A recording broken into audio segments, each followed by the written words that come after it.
Hello trader, आज हम discuss करने वाले हैं बुलिश एंगल्फिंग कैंडल पैटर्न के बारे में। तो इसमें मैंने कुछ क्वेश्चन बनाया है, तो इसको सबसे पहले हम लोग देखेंगे और सीक्वेंस में सब सॉल्व करने की कोशिश करेंगे। तो सबसे इम्पॉर्टेंट क्वेश्चन जो इसमें मैंने 4 लाइन में डिवाइड किया हुआ है, तो इस क्वेश्चन की ओर चलते हैं कि क्वेश्चन 4 लाइन में क्या क्या डिवाइड है। तो चलो पहले चलते हैं क्वेश्चन की ओर।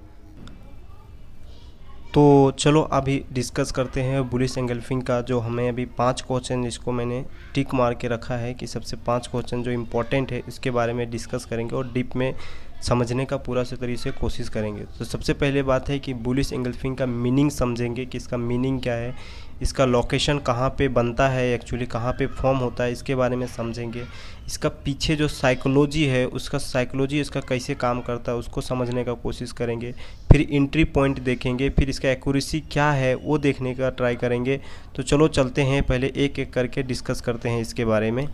तो चलो सबसे फर्स्ट टॉपिक हम लोग डिस्कस करते हैं इसका मीनिंग समझने का कोशिश करते हैं कि बुलिश इंगल्फिंग का मतलब क्या होता है, मीनिंग। ठीक है, तो जो इंगल्फिंग वर्ड आया है वो इंगल्फिंग वर्ड का मतलब होता है निगल जाना। ठीक है, तो आप देख रहे हैं यहाँ पे कि जो ये इमेज है इसमें, तो एक जो फिश है, हिल फिश जो है वो एक स्विमर है, उसको निगलने का ट्राई कर रहा है। ठीक है, तो उसी तरह यहाँ पे आप जब देखोगे तो जो बुलिश इंगल्फिंग का दूसरा है, जो एक रेड कैंडल है एक ग्रीन कैंडल है। तो जो रेड कैंडल है वो छोटा है जबकि एक ग्रीन कैंडल बड़ा है, और ग्रीन कैंडल पूरी तरह से रेड कैंडल को ढक लिया है। मतलब ग्रीन कैंडल ने पूरा तरह से रेड कैंडल को निगल लिया है। ठीक है, तो इसीलिए इसका नाम रखा गया बुलिश इंगल्फिंग। ठीक है, तो इसका सिंपल वर्ड यही था कि इसका मीनिंग, इसका इंगल्फिंग का मतलब होता है निगल जाना। ठीक है, तो चलो अभी हम लोग दूसरा टॉपिक डिस्कस करते हैं जो इसका है लोकेशन। तो हम लोग अभी डिस्कस करेंगे सेकंड पॉइंट जो है लोकेशन। ठीक है, तो लोकेशन जब अभी एक बुलिश एंगल्फिंग कैंडल जब फॉर्म हुआ है या बनेगा तो कहाँ पे बनेगा। ठीक है, तो जो बुलिश एंगल्फिंग कैंडल है वो एक सपोर्ट लेवल पे बनता है। ठीक है, तो चलो अभी डिस्कस करते हैं तीसरा पॉइंट जो है साइकोलॉजी। तो बुलिश एंगल्फिंग कैंडल जो बनता है वो कैसी बनता है और इसका पीछे का साइकोलॉजी क्या होता है वो पहले हम लोग देखते हैं। ठीक है, तो इसको अभी साइड में रखते हैं। सबसे पहले एक चीज़ आपको ये बताना चाहता हूँ कि आप जब एक ट्रेडिंग में करियर बनाना चाहते हो तो सबसे इम्पोर्टेंट जो एलिमेंट होता है, वो सबसे इम्पोर्टेंट जो बोलते हैं सबसे फैक्टर होता है, वो सबसे इम्पोर्टेंट फैक्टर मैं यही मानता हूँ कि जो एक साइकोलॉजी जो होता है वो साइकोलॉजी बहुत इम्पोर्टेंट रखता है आपको ट्रेडिंग करियर में। भले चाहे दूसरा जगह पे ना रखे या ना रखे, लेकिन यहाँ पे सबसे इम्पॉर्टेंट जो फैक्टर है 80% जो साइकोलॉजी ही रखता है। जब शुरुआत में मैं था तो मैं भी यही सोचता था कि ट्रेडिंग में अब टेक्निकल एनालाइज सीख गए, आपको ये है तो साइकोलॉजी के क्या मैनेजमेंट का ज़रूरत है। लेकिन जब आप एक कंटिन्यू ट्रेडिंग करते हो, प्रॉफिट भी करते हो, लॉस भी करते हो, और एंड ऑफ द मंथ में आप देखते हो अपना पीएनएल तो लॉस में ही है, तो इसका पीछे का जो साइकोलॉजी है आपको कैसे मैनेज करने का और सब कुछ करने का, वो एक साइकोलॉजी बहुत इंपॉर्टेंट फैक्टर रखता है। ठीक है, आप लोग कितना भी होंगे नया ट्रेडर, जो आप आज 2000 भी कमाते होंगे तो कल आपको वही पैसा उसको मैनेज करके नहीं चल पा रहे होंगे। एक दिन में 2 दिन में तुरंत आप उसको मार्केट को फिर से वापस दे देते होंगे। तो इसका पीछे यही साइकोलॉजी है कि उसका आप मैनेज कैसे करते हो। देखो, मार्केट से पैसा आप कितना लोगे वो डिपेंड नहीं करता है, मार्केट के पैसा कितना दोगे वो डिपेंड करता है। सबसे इम्पॉर्टेंट चीज़ वो रहता है कि मार्केट को पैसा दे रहे हो तो अब आप अपने अनुसार दो, लेकिन पैसा मार्केट से ले रहे हो तो आप मार्केट के अनुसार से लो। ठीक है, तो मार्केट जितना पैसा देता है उतना लो, लेकिन मार्केट को पैसा उतना ही दो आप जितना देना चाहते हो। तो साइकोलॉजी इसलिए इम्पोर्टेंट रहता है ट्रेडिंग के करियर में कि इसीलिए एक सक्सेसफुल ट्रेडर तभी बन सकते हो जब आप एक अच्छी तरह से साइकोलॉजी मैनेजमेंट आप बिल्ड करते हो, तो ही आप एक बन सकते हो।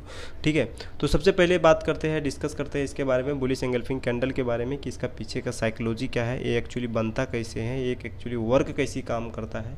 तो आपको जैसे मैंने बताया कि अब जो बुलिश एंगल्फिंग कैंडल होता है, जो फॉर्म होता है वो एक्चुअली आप, तो ये तो बेसिक रूल सबको मालूम होगा कि रेजिस्टेंस पे सेल करो, सपोर्ट पे बाय करो। ठीक है, तो ये चार्ट में आप यहाँ पे देख पा रहे हो कि एक सपोर्ट लेवल और एक रेजिस्टेंस लेवल यहाँ पे बनाया हुआ है। ठीक है, तो सबसे पहले मैं देखते हैं नंबर 1 पे रेजिस्टेंस लेवल पे। ठीक है, तो रेजिस्टेंस लेवल पे आप बैठे हो मार्केट में, तब क्या करोगे, आप क्या करोगे कि रेजिस्टेंस लेवल पे सेल करोगे। आपको कुछ साइन दिख गया कि नहीं यहाँ से मार्केट नीचे जाने का पॉसिबिलिटी है, तो आप क्या करोगे, वहाँ से आप सेल करोगे।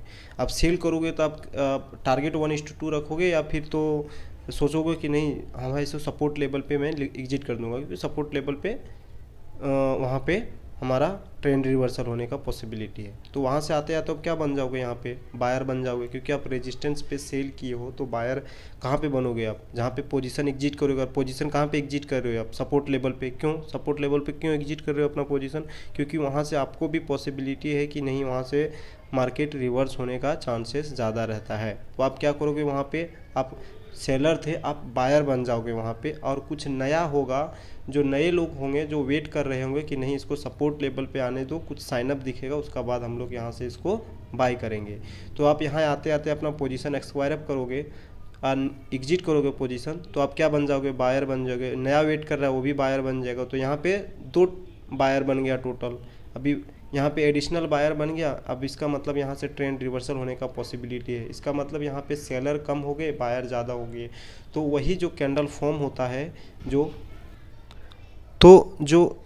कैंडल अभी जो बुलिश एंगल्फिंग कैंडल जो फॉर्म हुआ, तो यहाँ पे क्या हो गया, सेलर कम हो गया, बायर ज़्यादा हो गया।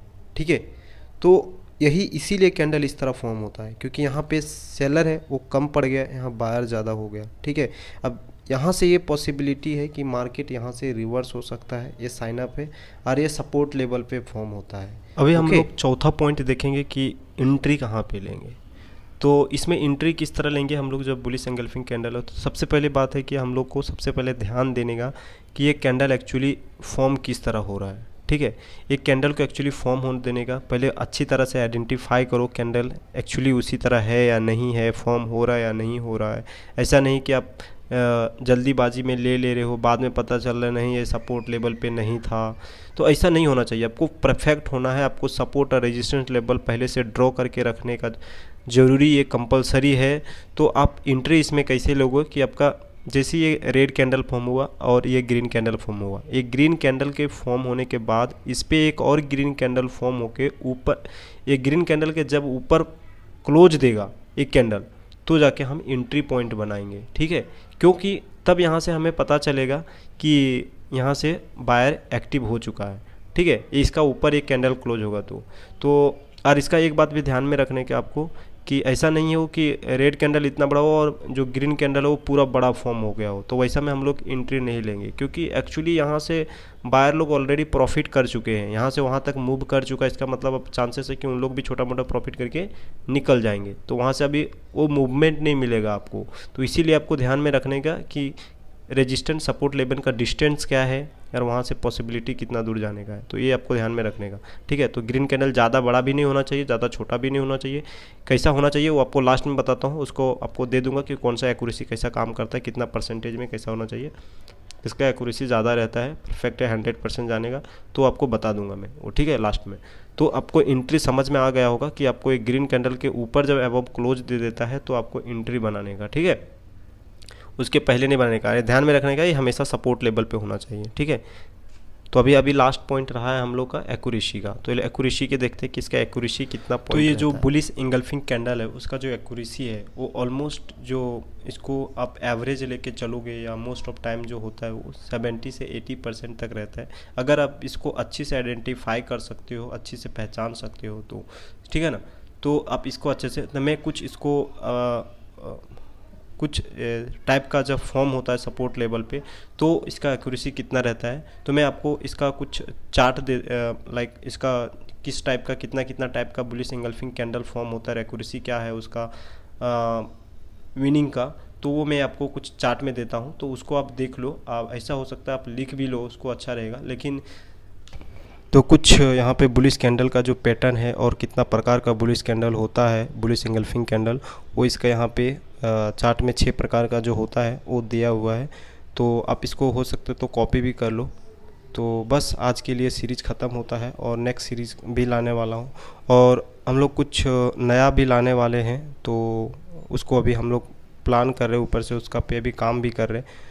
तो चलो आज के लिए इतना ही रखते हैं, और चैनल पे नए हो तो चैनल को सब्सक्राइब कर लेना और लाइक भी कर देना, कमेंट भी कर देना कुछ भी डाउट है तो आपको, और किस टाइप का आपको वीडियो या सीरीज़ में चाहिए, क्या डाउट है वो भी पूछ सकते हो ताकि मैं उस पर बना सकूं। तो बस आज के लिए इतना ही रखते हैं, चलो बाय बाय।